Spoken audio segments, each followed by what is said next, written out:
impiga inyora amashoga tukwire ko muri sawente zagizigi rafune kama nema na American igamba tebeze kumbuka zama zamanyani zakale tamaduni wetu ulikuwa sana na tamani lakini kwa sasa tumeiga mambo ya kisasa na sikiti huzuni sonone kwa tamaduni wetu na vyopote ya kibweke hata vibabu vya kale sasa vinapiga milekete kufanyeje mavazi ya tuje mindoko ya tuje madawa ya tuje muziki wa tuje na maisha na kale kada watu kale takumbuka yale ya kale iyomu kama kale hapatirireke na nyoto wako boss no shake peken cheke ikabare kinongo na yamnyonke bonyera jinyonke tamaduni wetu si unyonke wachembelo songe XP's fortune tellers wate ule wende ngende buena vega si tu songe tote shukuke moshi kama nyumba ya msonge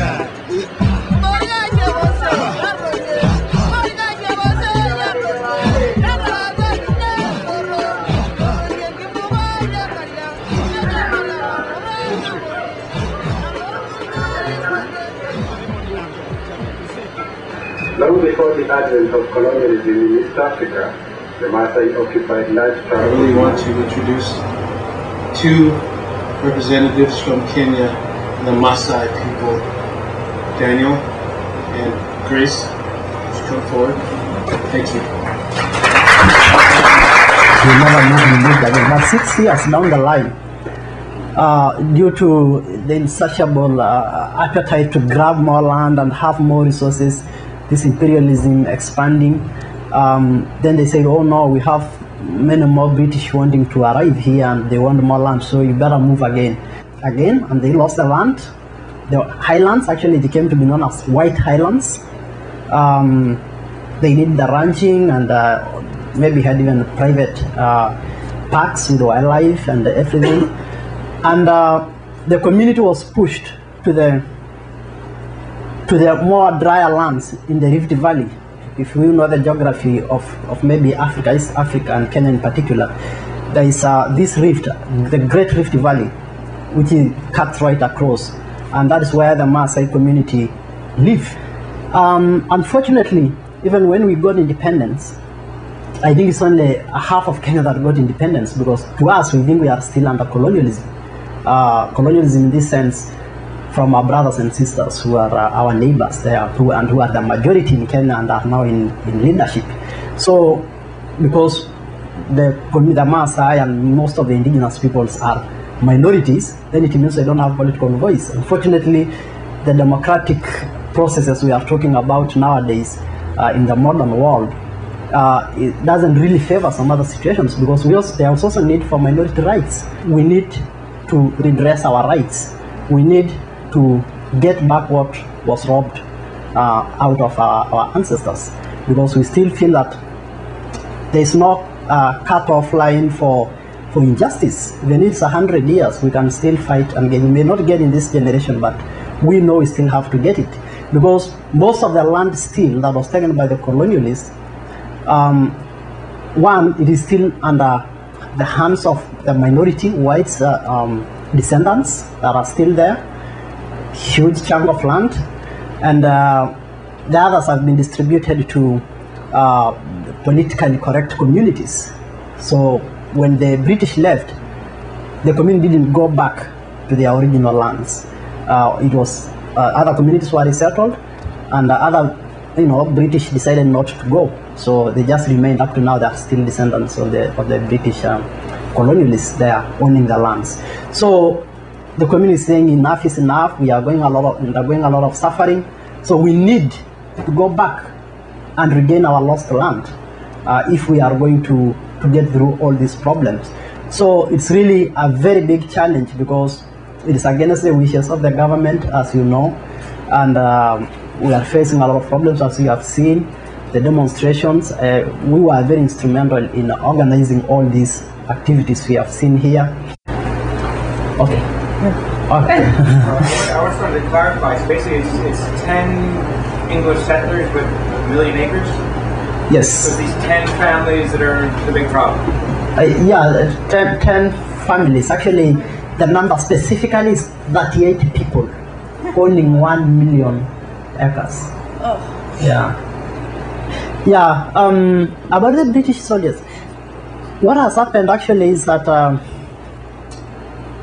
I think the government maintain a lot of relationships still with the British government and even the US and other powerful countries.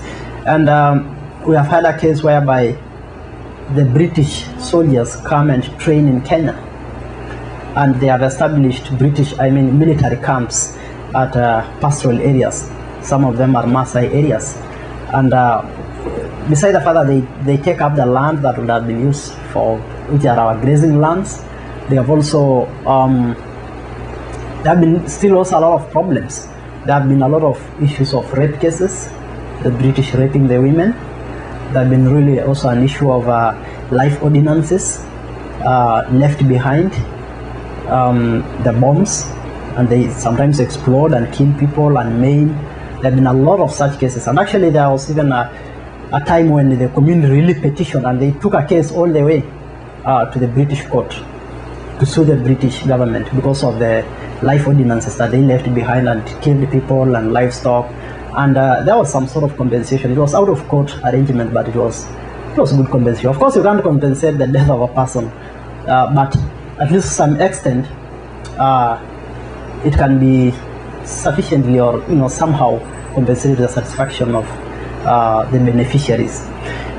Then also there was this issue of rape cases, and it has been really a very big issue because the women sometimes it is this thing is very traumatizing, and the women sometimes, some of them just sit on it. They don't want it to speak out. Some even had kids as a result of rape. So this also came up, and we wanted to take it up with the British again. Actually, the case was filed. The first round, the community lost because they were saying that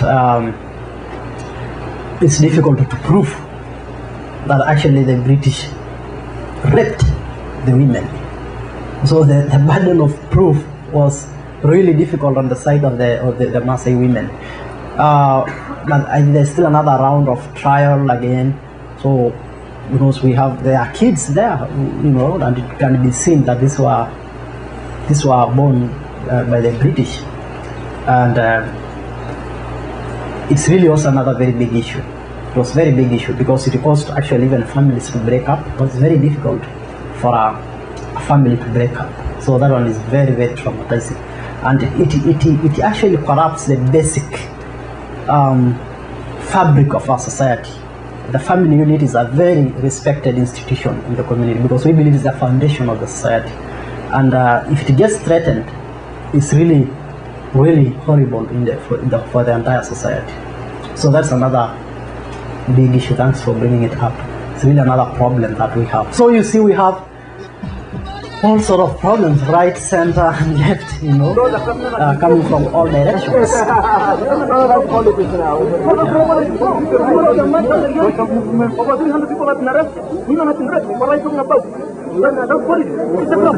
are not the vessel. To do what? We are supposed to inform you that we are having a meeting. We are not permitted to hold this meeting. Give us the right. Does the police have a right of giving us a permit?